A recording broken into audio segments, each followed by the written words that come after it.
ഈ അടുത്ത് ഡോക്ടറിൻ്റെ കുഞ്ഞിൻ്റെ ഭാര്യയുടെ വയറ്റിൽ വെച്ച് മരിച്ചു എന്ന് ഞാൻ സ്വപ്നം കണ്ടു ഡോക്ടർ. അത് കുഞ്ഞിനെ വിട്ടു പോയി. എന്താണ് മിസ്റ്റർ അരുൺ നിങ്ങളുടെ പ്രശ്നം?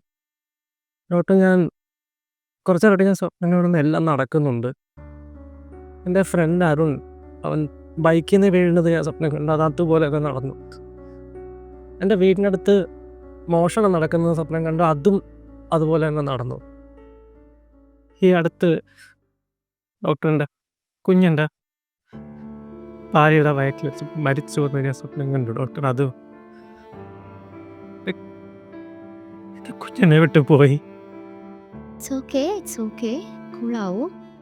ഇറ്റ്സ് ഓക്കെ അരുൺ, താൻ ഇത്ര പേടിക്കേണ്ട ആവശ്യമൊന്നുമില്ല. ഇവിടുത്തെ സിറ്റുവേഷൻ എന്താണെന്ന് വെച്ചാൽ തൻ്റെ മനസ്സ് തന്നെ പറഞ്ഞ് പറ്റിക്കുന്ന അവസ്ഥയാണ് വരുന്നത്. അതായത് താനിപ്പോൾ ഈ സ്വപ്നം കണ്ടിട്ട് പോലും ഉണ്ടാവില്ല, പക്ഷേ സ്വപ്നം കണ്ടു എന്ന് തന്നെ വിചാരിപ്പിക്കുകയാണ് ചെയ്യുന്നത്.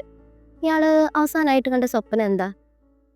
ഒരു സ്ത്രീ ഷോക്കേറ്റ് മരിച്ചു എന്ന് ഞാൻ കണ്ടത്, പക്ഷെ അത് ഇതുവരെ നടന്നിട്ടില്ല. കണ്ടോ, അരുണിനെ പറയാം അത് സംഭവിച്ചില്ല എന്ന്. പക്ഷെ ഇത് സംഭവിച്ചു എന്നായിരിക്കും ഇയാളുടെ മനസ്സിന് തെരഞ്ഞുകൊണ്ട് നടക്കുന്നത്. ഇയാൾ പത്രം വായിക്കുന്ന ആളാണോ? അതെ. അന്ന് ഇനി കുറച്ച് നാളത്തേക്ക് പത്രം ഒന്നും വായിക്കണ്ട. ചർമ്മക്കോളത്ത് ഏതെങ്കിലും ഷോക്കേറ്റ് എന്നുള്ള വാർത്ത കേൾക്കുമ്പോൾ ഇയാളുടെ മനസ്സ് വിചാരിക്കും ഇയാൾ സ്വപ്നം കണ്ടുകൊണ്ട് അത് സംഭവിച്ചതല്ല. ഡോക്ടർ, സൈക്കോളജിയിൽ അനീഷ് ഷോക്ക് അടിച്ചു, മരിച്ചു എന്ന് തോന്നുന്നത്.